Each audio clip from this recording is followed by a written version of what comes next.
So this is called, it's a practice called flipped learning, and it's actually not necessarily a new approach, but the way we can do it now with technology means that it's newer. So flipped learning, in the traditional classroom, we can have a lot of what we call teacher talking time. I don't know if you've heard that phrase before, teacher talking time. Okay, now if you're in a lecture, teacher talking time, we expect that because we expect the teacher to be talking to you and making notes and so on. But in language classrooms, teacher talking time is not a good thing. What we want is learner talking time. We want more of that.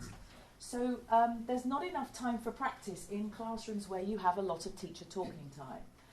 Flipped learning requires the students to watch a video prior to coming to class and then do other preparatory activities before coming to class. And then in class, instead of having a lot of teacher talking time, you get lots of time for practical activities. So the teacher might wander around, checking group work, listening, doing kind of individual group listening and so on, getting the students to do the majority of the practice rather than teaching them about the theory. So flipped learning actually switches private study and lectures around. So it switches the homework around and formal class contact. So rather than me lecturing students for 50 minutes on intonation, they watch the video before they come to class, and then in the class we actually do intonation practice. This is particularly popular in lab-based subjects. So, for example, chemistry, physics and pharmacy, where students have to spend a lot of time doing practical lab-based work. So if they're doing lectures, that takes the time away from the lab-based work. So this allows them to do the lectures, and then the teacher can give a short summary at the beginning. If they have any questions, they can ask them, so they can prepare their questions, and then they can do the practical stuff.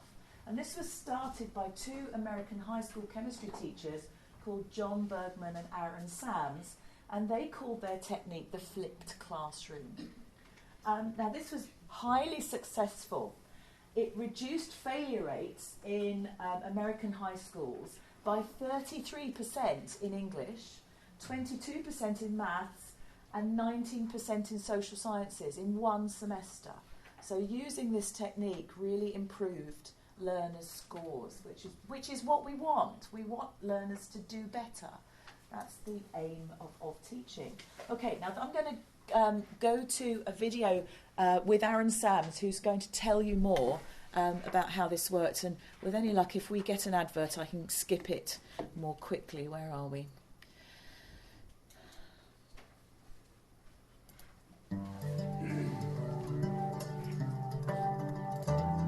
I'm Aaron Sams, and I teach science here at Woodland Park High School.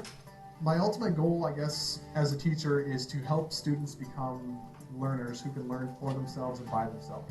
One of the problems that I was guilty of, even prior to flipping my classroom around, was the classroom was centered around me. I told them exactly what to learn, how to learn it, what assignments to do to learn it, and when to learn it, and how to prove to me that they learned it. I don't do that anymore. We changed the place in which content is delivered. Instead of standing in front of a class and delivering, here's how you do this type of problem, here's how this works, I deliver that direct instruction now asynchronously at home through these videos that we make with Camtasia Studio. Kids come to class, they don't show up to learn new stuff, they show up to apply the things that they learn at home and to ask me questions about the things they learned at home. So now they can have my lesson, if you will, what I would normally have stood up and lectured to them in class with some added features. They get that at home, and then what they were expected to do for homework is now what they do in my class. Life is different for me because I no longer am the guy who stands up in the front of the classroom and just yaks at a student for an hour, or however long the class is. Now I walk around the class and I help kids. I'm a tutor, I'm a guide, I'm the putter-outer of fires, whatever it happens to be in my crazy chemistry class. I walk around and do that. I don't stand up front and teach under the kind of the traditional model. I'm Aaron Sams. Okay, so that's Aaron Sams. even with support on virtual learning environments, live lectures are ephemeral. They last for a short period of time. If somebody has captured the video, then it's there. But otherwise, if I give you a lecture, even if you write it down, it's finished. You can't go back to it and see it again. But if we video lectures, then we can help students really understand what's going on. So in live lectures, students fail to grasp the theory. After about 10 minutes, my students are falling asleep. Not because I'm dull, but because it's a lot to pack in. If I just give them lots of facts, they find it overloading them, and they find that quite tiring. So they fail to grasp the theory, and they complain that the theory takes up too much classroom time and they're not doing enough practice. So we want to be able to do this stuff, to practice it, and for you to listen to us doing it and to check if we're doing it right. Flipped learning, if I make a video, it can be watched over and over again. Students can revisit parts of the video that they want to revisit. They can use it for repetition and for revision. So if I have exercises that I want them to do, if I have examples of intonation patterns, they can wind it back, reproduce the intonation pattern, wind it back again, reproduce the intonation pattern as many times as they like. They get to spend more time on practical work in class, which they really like, and they can also do peer-to-peer learning in groups. So if we put them together in groups, they can teach each other, which is also good. This is something that we want students to learn for lifelong learning, basically. We want students to develop this kind of ability. Now, I'm going to go to a couple of learning theories here. The first one is Bloom's taxonomy, which is almost as old as I am. You can see here, if we apply flipped learning to this, Bloom's taxonomy starts with remembering at the bottom, that taking up the most amount of time, and then understanding, and then applying, and then analysing, and evaluating, and creating, and spending the least amount of time doing this. So in the traditional model of teaching, where the teacher just talks at the students or the lecturer lectures at the students, the teacher introduces the new material here, and there's the remembering and the understanding, and maybe some of the applying, but more of the applying and analysing and creating is something that students are responsible for in homework. Whereas in flipped learning, students actually get the new material outside of their class, and then they work together with the teacher during the school day on the applying, the analysing, and the evaluating and the creating. So that's the good part. Now there's also this wonderful thing called Dale's Cone of Experience. I love this. This is one of my favourite paradigms. And what we've got here are traditional passive activities and traditional active activities and the average retention rate. Just look at how much students retain from a lecture. About 5% of what we do with them. Even if they make notes and write it down, it's not actually going in. Reading, they retain about 10%. Audio-visual methods, about 20%. But we can see that we're generally, the more practice we're actually doing, students are retaining more of this stuff. So if we do more demonstrating, discussing, practice by doing and teaching others, then students are actually retaining more of these skills. And that's what we want them to do. So we're down here at the active end, and this is what students are doing in class with me, rather than me doing all of this stuff where they're not actually retaining the things that they've learned. So that's one of the reasons why this is such a nice way of teaching. Okay, so what about for pronunciation? It's actually highly suitable for teaching phonetics and phonology anyway. Particularly the kind of thing I teach involves a lot of transcription practice. So there's lots of possibility for students to sit down and transcribe things. And we do a live transcription dictation as part of the assessment. And the students are quite worried about it. So if I do flipped learning by giving them the theoretical stuff outside of class, so they watch videos about assimilation, for example, stress placement, intonation. I give them lots of links, places where they can download software as well. If they do that kind of stuff, then we spend more time in the class doing the transcription practice, going over the answers. They can ask me questions rather than having to rush doing this. Now, actually what I'm going to show you here is a flipped learning class which teaches focus and nucleus placement. I'm expecting that you will all be able to do this. So I'm not expecting that this is something I'm teaching you to do using this class. This is an example of a short video. It's about 10 minutes, so it's not that short. One of the reasons I'm quite pleased I decided to do this is you may be able to hear I've got a bit of a cold and my voice is going. So I can let myself in an earlier day take over and give you a lecture on focus and nucleus placement. And this could be used together with a textbook. So if you were teaching pronunciation, I like Judy Gilbert's textbook very much. It's American English pronunciation, but I think her approach is very good. So I'm going to show you this video. And so what you do for preparation is you prepare your class as much as you would with a normal class. You can use PowerPoint, you can use Prezi. Actually, I find, does anyone use Prezi? Does anyone use Prezi? I find that Prezi makes me feel sick. Particularly the ones where they're all kind of doing this. It's like being on a roller coaster. You know? The Prezis that kind of do that, and then I don't mind those. But the ones where you sort of start off here and then you're upside down and you're over there. So just be aware that some people find these physically unsettling, and this is not going to help the learning experience. It's a bit like, you know, if you taste something bitter and watch a video, it's going to put you off doing that again. So I don't recommend doing that. So just bear that in mind. Also, rehearse it as you would with any class before you actually produce it. And then use a screen capture software to record your video. You can actually do this on Mac. Mac has something, I can't remember what it is, which allows you to do an audio recording along with PowerPoints and save that. I've used Camtasia Studio where you can have a video as well. Then you need to edit and produce your video. So cut out all the bits that, you know, are you kind of speaking to somebody in the background. Actually, students quite like this. I've got a video where my cat jumps onto the table and I stroke him and then he goes off, and the students love that. In fact, the students learn more about my cat than they do about intonation. But anyway. So edit and produce your video, post it to your virtual learning environment or onto YouTube. You can do YouTube with links which are private, so not everybody can see them.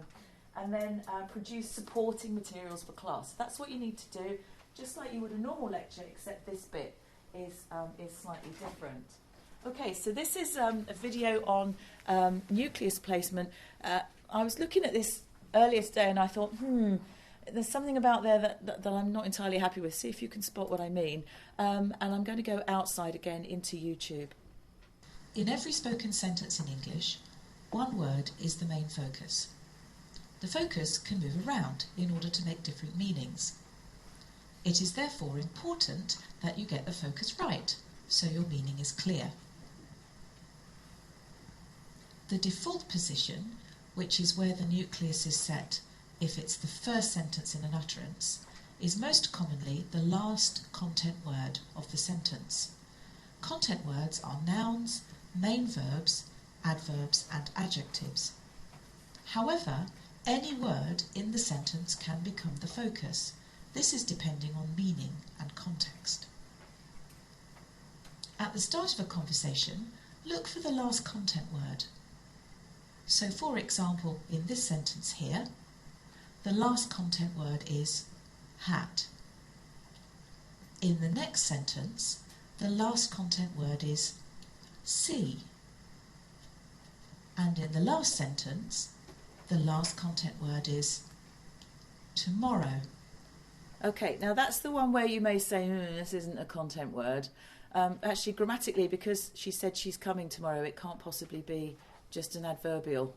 But I was looking at this thinking, Anyway, moving swiftly along. In content words with more than one syllable, the focus is on the stressed syllable. So looking at this sentence again, the last content word is tomorrow, but actually the stressed syllable is the second one. And so we only show that syllable is the focus by underlining it. In these examples, I will underline the focus syllable, or if the word is only one syllable, I will underline the whole word. Where's the focus in these sentences? Find the last content word. We'll check these in class to see if you got it right. Pause your video here to try the exercise. Okay, so the exercise is in your book. Let's have a go at it.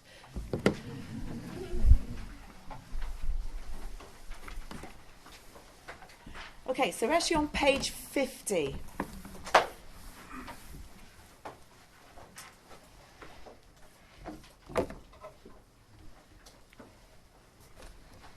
So what I'd expect the students to do at this point was sit and work out where the last content word was, and you can see that on page 50. We can do that now.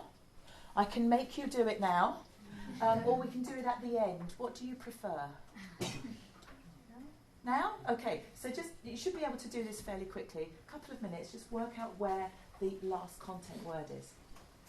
Okay, now the video doesn't give you the answers, because the idea is that in class you go over the answers with the teacher, and there's some explanation about what's going on. So this is something that would be picked up again in the class. So where's the last content word in number 1? It's T, yes. Okay, what about number 2? Which syllable? Ka, yeah, first syllable. Okay, number 3? Show. Okay, what sort of word is this? It's a pronoun, yes, and pronouns are not nouns, main verbs, adverbs and adjectives. And not those, so that's not going to be it. What about number 4? Door. Okay, and we've got a preposition and a pronoun. And then number 5, it's like. Okay, right, let's go on.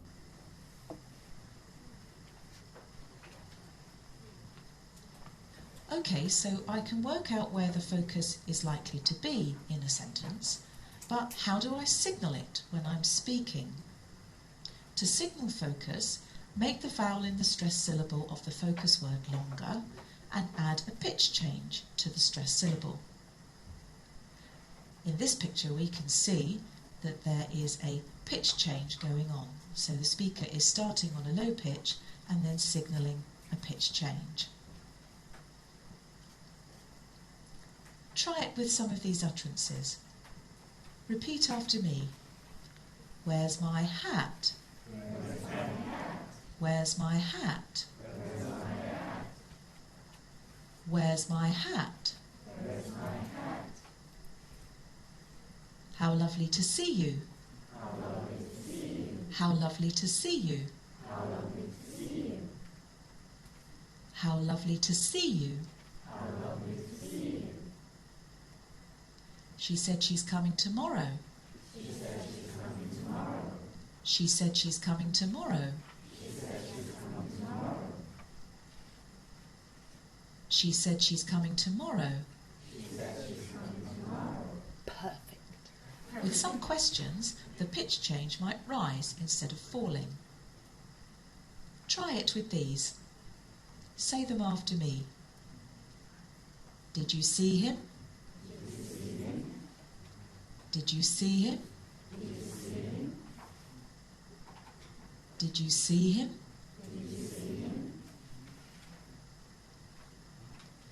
Would you like a cake? Would you like a cake? Would you like a cake? We can see on these examples that the pitch actually drops slightly in order for there to be enough space for the pitch to rise. Would you like a cake? Would you like a cake? Now try with these sentences. These are the ones that you saw earlier when you were trying to identify where the focus was. We'll check how you did in class. Pause your video to try it out. Okay, shall we have a go? Right, what sort of tone do you think we might have on this utterance? A rise or a fall? A rise, okay, and we identified the focus word as being here. So what do you think it's going to sound like? That's it, exactly. Would you like some tea? Okay, What sort of tone on this one, a rise or a fall? Probably a fall, unless you're a user of uptalk, in which case we could have a high-rising terminal. But yes, it's likely to be a fall. And we identified this syllable as being the focus syllable in the utterance. So what's that going to sound like? This is my cousin. Okay, I think we should do that again with feeling. This is my cousin. This is my cousin. All right, what about this one? Let me show you. Yes. Should we try that again? Let me show you. Okay. What about this one? A rise or a fall? A rise. And it's quite a long utterance. And we identified door as being the focus word. So we need a rise that starts here. What's that going to sound like? Good, yes. Could you open the door for me? Okay, and then the last one, a falling tone, and we identified like as being the focus word. She really doesn't like it. Okay, good. Right, so that's how that would work, and then again we practice that in class.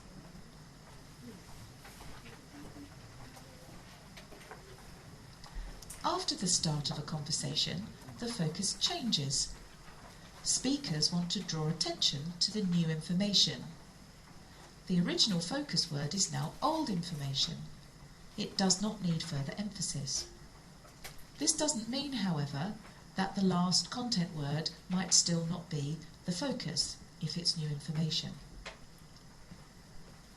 For example, where's my hat? I saw a hat on the table over there. So in B, hat is not new information, it's old information, and the new information is the location of the place that B saw the hat, in this case table. In this utterance, A wants to know what colour the hat was, and so the colour is the focus element. A blue hat. However, that wasn't the colour of the hat that B saw. B saw a brown one.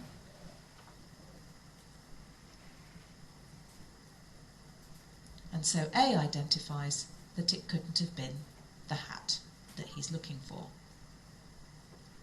Not my hat, then. It's also possible to have the focus on not in this utterance, but I'll leave it on my.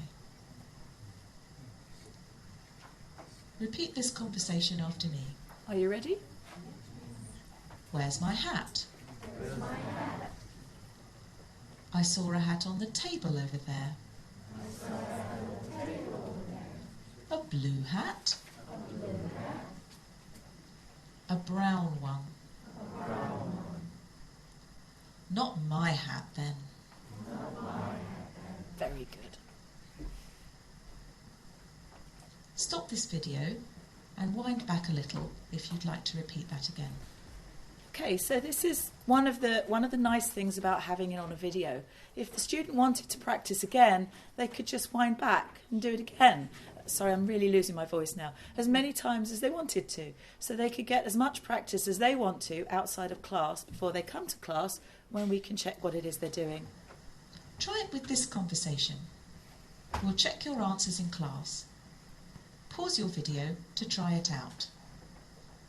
I've given you the first line as it's one of the previous examples. Okay, so in A we've got, she said she's coming tomorrow. B says this. Where's the focus word? Thursday, because it's in contrast with tomorrow. Then A says this. Where's the focus word now? It's on he, yes, because she said she's coming tomorrow. I thought she said Thursday. He said Thursday. She said tomorrow. So now this is the focus word. And then B says this. Where's the focus word in this one? Where is it? Where's the focus? Yes, it is. Yes. Both of these two our old information. It's the confirmation. So tomorrow is Thursday. Okay, and then A says, you're right. Okay. So that's all new information. So this is going to be the focus word there. She said she's coming tomorrow.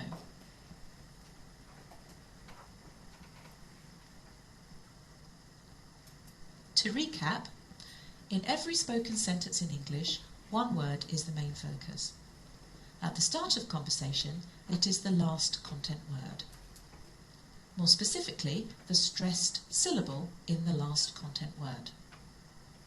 Make the vowel longer and change the pitch in order to signal this in speech.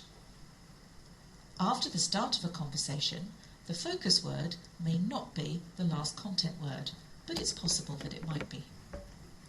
This depends on the meaning the speaker wishes to convey. If you'd like to do some listening practice on focus placement, then try this website. You may have to allow blocked features to hear the sound. The focus could be anywhere in the sentence, so listen out for it. The site refers to the focus syllable as the tonic. Another name for it is the nucleus. Okay, so I will provide this link to students on the virtual learning environment so they can go and check there and see the link to this. But in fact, there's a demonstration of it coming up. Tonic or nucleus in exercises that look at this kind of thing. Let's visit this site now and try some of the examples.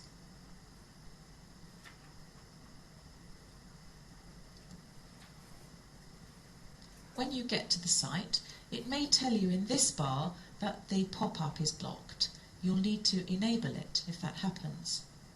Click Start to begin. And press here again to hear the sentence another time. Okay, the sentence is, I don't remember his name. I don't remember his name. Now what you have to do is move the red colour to the focus syllable, and you do that by using these arrows. So we can move it to the right like this, or we can move it to the left like that. Let's listen again. I don't remember his name. I think the focus is on the word remember, and the stress syllable is the second one. Then press Enter and it will tell you whether you're correct. To go on to the next example, press Next. They haven't done all of the filing. There and let you do the remaining ones myself. I've listened to these sound files many times. I hope you've enjoyed this presentation. Okay, so that's basically it. The thing I showed you is, it's called Plato, and it's actually written by John Maidment of UCL. He wrote it, and he's written a number of programs to do with intonation, which are quite nice. Right, let's go back. So you can use the video in conjunction with virtual learning environments, with discussion boards. So you might want to start a discussion with students. You can have this supporting students' private study. The teacher can then field questions in the classroom. So if you ask students to prepare questions to bring, you know what students are like. Sometimes they will do that, sometimes they won't. Sometimes they'll prepare a question and then they won't want to ask it in class. But anyway, you can ask them to do that. And then you can either elicit the main points from the students, get straight down to the activities if you're satisfied that the students understand it, and see what sorts of problems come up, or run over the main points yourself briefly if you want to, and if students are really super reticent. So if they don't want to speak up, you might want to do that anyway. Okay, so we did this exercise, and that one, and then we did that one too. And I went over that one briefly so we know how that works. So for a bit of evidence from my own classes, I use flipped learning with my undergraduate and postgraduate students in a module called English Phonology, where I'm basically training them to do broad phonetic transcription. Students are assessed by a dictation, which is worth 30%, and a written exam, which is worth 70%. Actually, we've changed the assessment slightly now, but this is what they were doing at the time. And the undergraduates still have a dictation worth 30%, but now they do a class test. There is much anxiety about the dictation. So much anxiety about the dictation. They really get very worried about it. Even though we do lots and lots of practice, they wanted more. And so this is why I changed to flipped learning. So we now do much more practice in class on the dictation than we used to do. Students really didn't feel they had enough practice. So when I changed to flipped learning, 50% of the theory classes are now flipped. So I start the first part of the class with usual stand-up type lectures, building up knowledge and skills, and then from halfway through, the lectures go outside the class, and then we do all practical work in the lecture sessions. So the things they do in the flipped classes are connected speech processes and intonation, and students can also use these to revise for the exam or to revise for the class test, because they'll be asked questions about that too.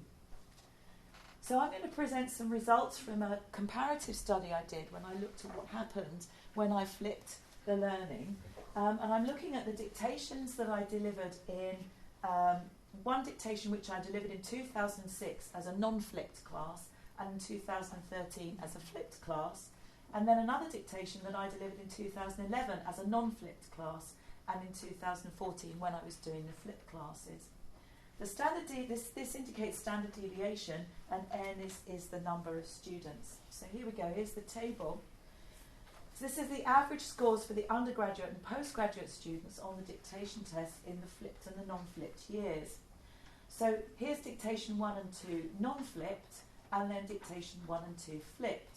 Now there isn't a massive difference, not really very large, but the scores do go up. And this is quite a challenging task for students, so I was pleased that the scores went up. We can see, for example, here that dictation 1, the score has gone up from a low 60s average to a mid-60s average. And for dictation 2, it goes up from a mid-60s average to a high 60s average. The other thing is there were many fewer students failing, which I was quite happy about too. The standard deviation is quite variable, however. So we've got a standard deviation of 16 here, whereas there's more variation in the flipped class, and a standard deviation of 20 there. There's actually a similar variation in the flipped class. For postgraduate students, we see an improvement for dictation 1. So it actually goes up a grade boundary from 56.2 on average to 61.5 on average. I was so happy about this when I did this one, but then in the following year, the rotters went down. So the dictation 2 non-flipped was 59.1 average, and when I flipped it the following year, it was 56.9 average. So this just goes to prove that even if you do this kind of activity, you can't guarantee you're going to have better scores. But we can see again the standard deviation isn't particularly different here. It's kind of around the 20 mark. And if we look at the bar charts here, we can see we've got the flipped and the non-flipped classes next to each other. So this is the non-flipped dictation 1, and then the flipped dictation 1, non-flipped dictation 2, and then flipped dictation 2, and it's the same for the postgraduate students. There was no significant difference in the actual groups.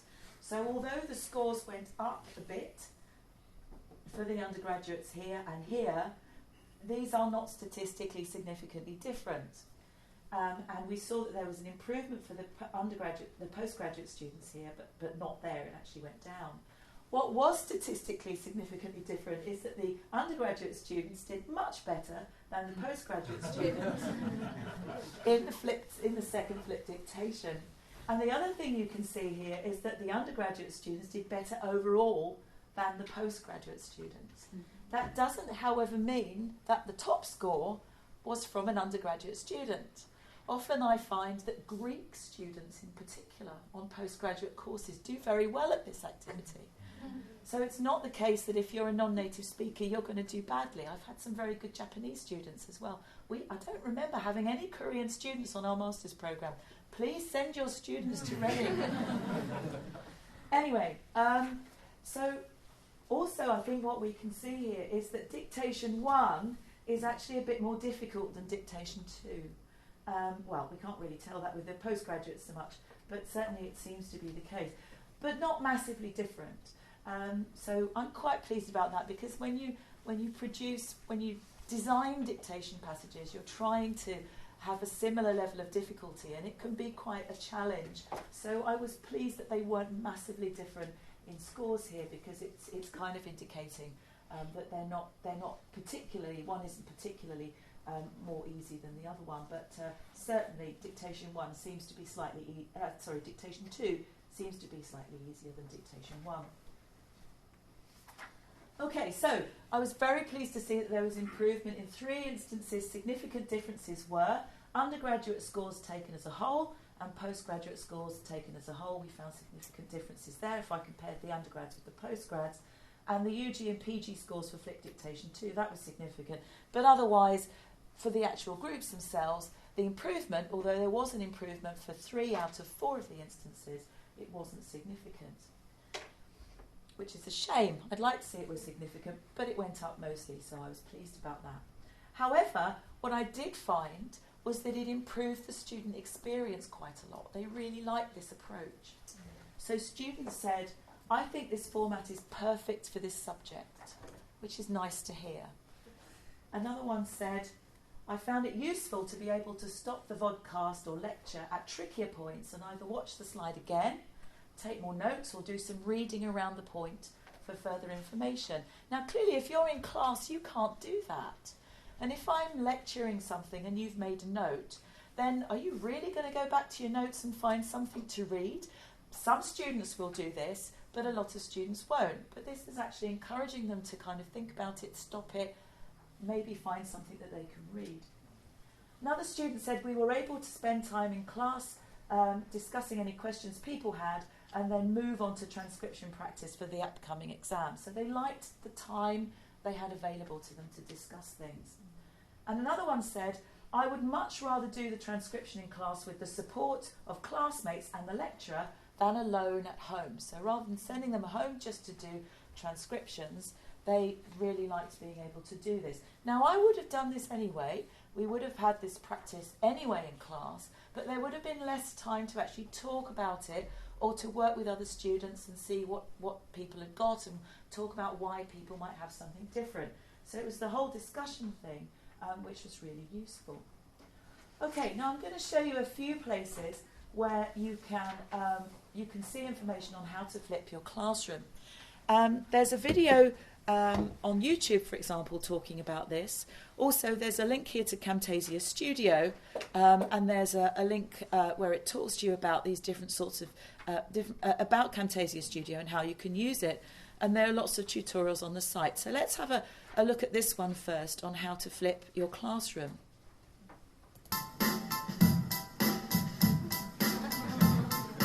Hey guys, welcome to Hip Hughes History. We're doing it a little bit different today. We're doing a how-to video. A how-to video for other instructors out there who are interested in flipping their classrooms. So, a basic tutorial in flipping and how to make a video, throw it on the internet for the world to see. So, here you go, the ABCs. Flipping your classroom. Yeah.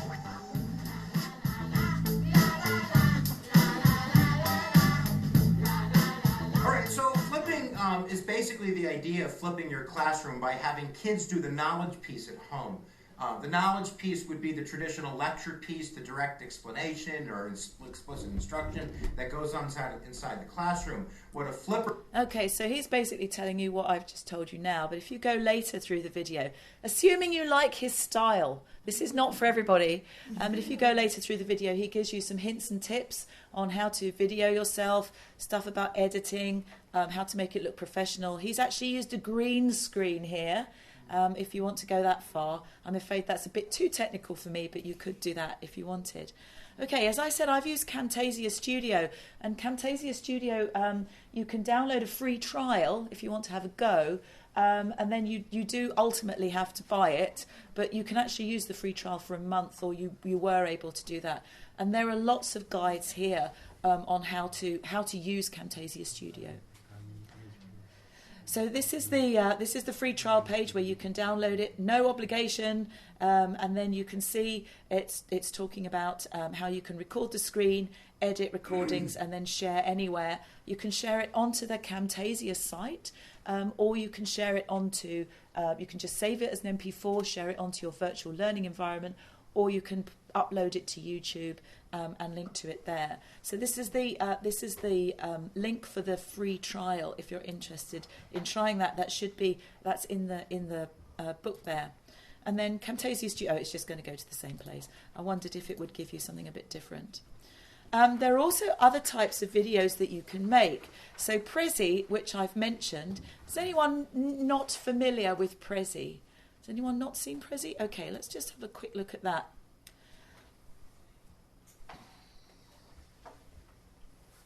This is Prezi in Korean, so I have no idea what this says.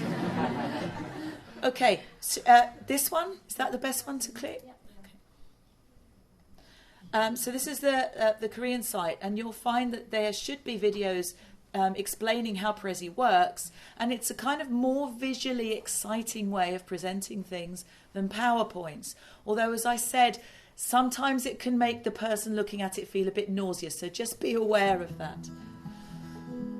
Being natural on stage is, to me, the gift of being a great speaker. Great storytellers, they connect with you. It's not about delivering information, it's about inspiring. For me, Prezi is almost like the ability to be a rebel and an artist. This is just one of those technologies that breaks away from the old molds. Slides can get a little routine. You shoot 3 slides forward, 2 slides back, and before you know it, the audience is lost. To me, Prezi feels like a playground. It's really having the freedom to express yourself and not being bound by a very linear path. I don't think linearly. Most of us don't. Most of us have ideas that jump at us from different places, and then we sort of dive deeper, and then we sort of come back. And that's what Prezi does. What really inspires me is that moment where the person that I'm teaching starts seeing things in a different way. That's what Prezi allows me to do. The switch over to Prezi was ridiculously easy. Prezi allows me to do what comes natural to me.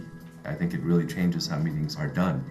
I naturally like trying new things, and that's what Prezi allows you. You might see connections that you might not otherwise see. But it's actually an idea generator. I've actually found that some of my best ideas get better by using Prezi. People are actually getting engaged. They get up out of their chair, and once they get out of their chair, they stop. Okay, I was kind of hoping there might be an example there, but I can't see one. So, but do go to the site. I'm sure if you have a look around, you'll see some examples, and you could see a few examples there of these ones where it's kind of zooming in and out and all of this kind of stuff.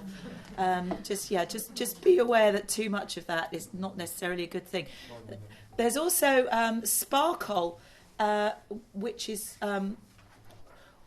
which looks like. Can we actually see an example of Sparkle? Let me see. So this is something that allows you to, it's something that looks like you're doing drawings, which is quite fun. Can you see it looks like they're drawing it there? I can't see anything that gives you any examples. Have we got any examples? Buy, engage, blog, book? I can't see anything there that's going to do this. So Sparkle, basically what it does is, have you seen the thing with the handwriting on the screen? So you put your text in and it turns it into a kind of animation like that. So it's quite good fun. I was hoping that there might be an example, but I can't see anything obvious here that would do that. So there's a link to Sparkle as well. There's also this thing called Powtoon, which creates cartoons of videos.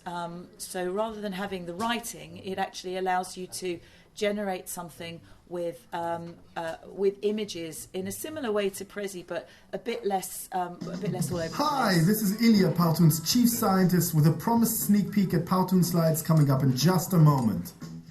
Here is our template chooser, and as you can see, there are tons of styles to choose from. In fact, we've recruited some of the most talented designers to bring you styles and templates that will make you really stand out and look great as a presenter. All you have to do is focus on your content, and slides will do all the rest.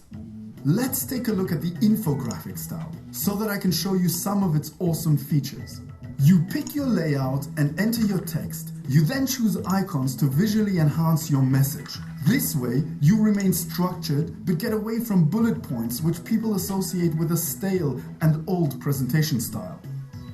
Let me show you another style. This is one of my personal favorites because it's extremely simple and very powerful. We call it the photo show style. You upload a photo or choose one from over 3 million royalty-free images in our feed, and the point is to make images or photos the basis for your presentation. This way, you convey your point visually and add text to focus your audience.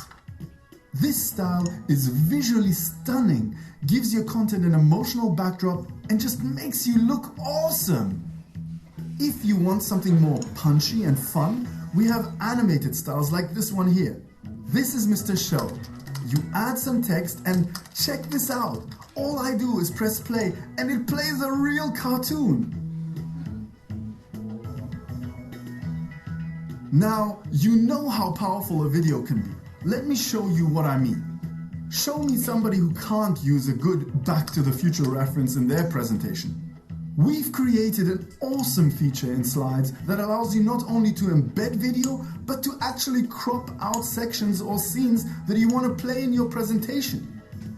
Roads, where we're going, we don't need roads. As you see, we've packed Slides with awesome features that can really add edge and uniqueness to the regular presentation pattern. It's designed to make you look great and give you credibility as an outstanding presenter. How many presentation softwares that you know can do that? I hope you enjoyed the sneak peek of Slides. Stay tuned for more and I'll see you soon. Okay, so that's Powtoon. I'm sorry if this looks like a sales presentation. What I really want to do is just show you what kind of things there are out there. So if you wanted to present things in a more visually interesting way to students, you can do it. So some of these things you have to buy. Other things are free. There's an awful lot of free things like this out there. It's worth searching around and seeing what there is. But, you know, students these days, a lot of it is infotainment. Do you know what I mean about that? They like to be entertained. They see, we call them TV dons in Britain, so television professors, you know, that kind of thing. So when they come to university, they kind of expect now that you're going to entertain them. So actually using something like this can help because they have such a short attention span, many of the students, that it's a good idea to use something a bit visually interesting, but you don't want to use something that's actually going to detract from your message. So as I said, students know a lot more about my cat in one video than they do about what I was trying to teach them because the cat jumps onto the table. Although they do quite like it when things go wrong. So there's lots of different ways of presenting stuff to students, and it's worth having a look at that. Has anyone actually tried this approach in class where you show students videos outside and then they do? Have you tried this? Anyone done that? No? Okay, well if you are teaching kind of technical stuff that needs more classroom interaction, you can do this with speech science. You can teach spectrograms with this, and then you can work with students. They can bring their own devices. You can work with them in class on labelling, for example. You can give them a tutorial on that and then get them to come to class. They can ask you questions if you wanted to do that kind of thing. Fundamental frequency labelling, all kinds of things that you can do with students where you train them how to do this outside of class. So whether it's kind of the physical aspects of phonetics, whether it's the pronunciation aspects, whether you're teaching a phonology class, this kind of thing, it's actually really, it really works very well in this where there has to be a practical element. And my colleague Patricia Ashby also did this. She presented on this at the Japan Phonetics Conference in 2011.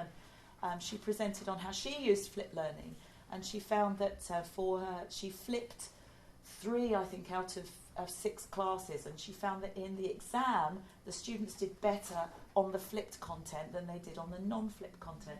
So it's really worth thinking about this. So there's lots of things you can do.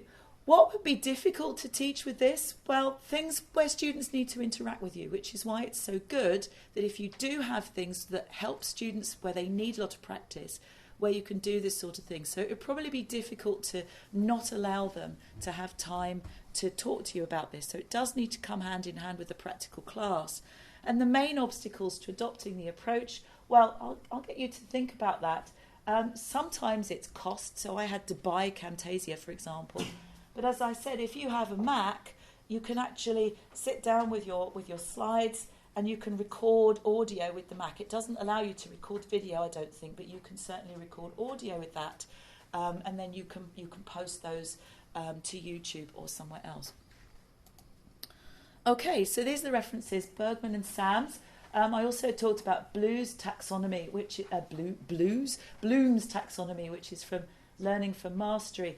Dale's cone of experience was from audio-visual methods in teaching. So you can see these are quite old, but actually from a pedagogical point of view, they still make a lot of sense and they work very well for flipped learning.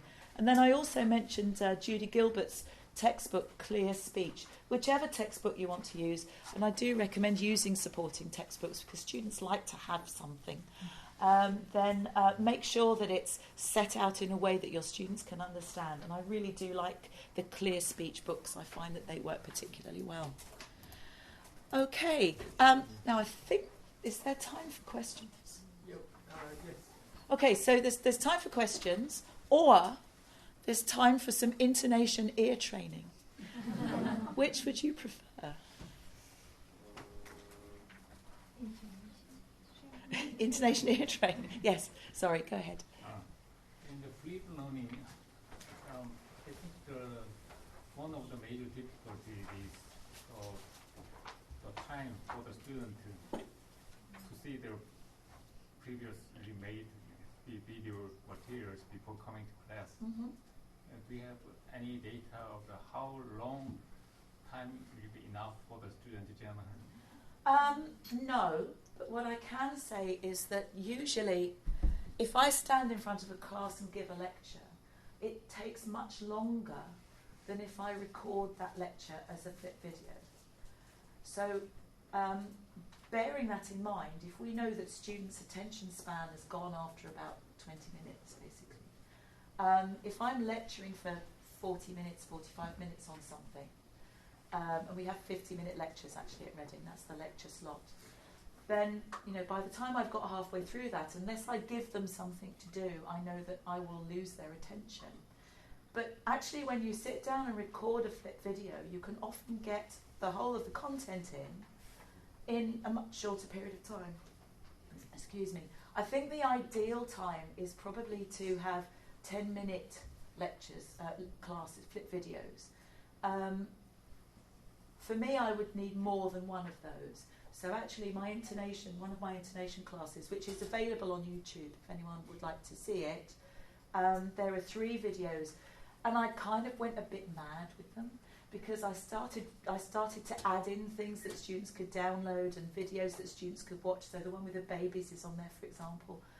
So talking about how intonation works, what we use it for, and so on. So I probably put too much in there. But what I do find is that they do watch the videos. So if we're expecting them to do homework anyway, there is a period of time for guided independent learning, and that's what the students are doing when they're outside of class. So do students watch the videos? We have ways of monitoring that on our virtual learning environment, and yes, they do. Do they always watch them before they come to class? And 1 or 2 don't. But usually because the focus is on the practical stuff, when they get into the practical stuff, if they have questions, they'll ask. And if they have questions within their groups, then the other students will teach them. So it seems to work very well.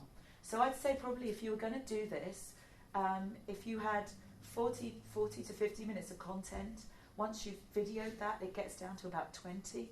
And I would cut that into 2 10-minute videos, part 1, part 2. You can label it very easily using the software. And I find that the students do actually watch them. Although I did have a really interesting one once. A student came to see me and she said, "I'm really sorry I haven't watched the flip video. I've not been well." And I said, okay, but you can watch the videos anytime. If you're well or not well, it doesn't really make any difference. You could watch it later. I said, you can watch them in your pyjamas if you want to. And she said, there's no lock on my bedroom door. And I thought, hang on a minute, how does that fit with you watching the videos before you come to class? And she was trying to explain to me that her friends might break in and catch her in the middle of watching these videos like it was some illicit activity. It's quite funny. So students come up with all kinds of excuses for doing this, but actually they do tend to do it. That's what I find anyway. One more short question, if you have. She gave us 2 lectures today, so her voice is That's not the reason. I have actually got a cold. I can talk for England usually, but yeah. Yes, okay. Thank you very much. Please.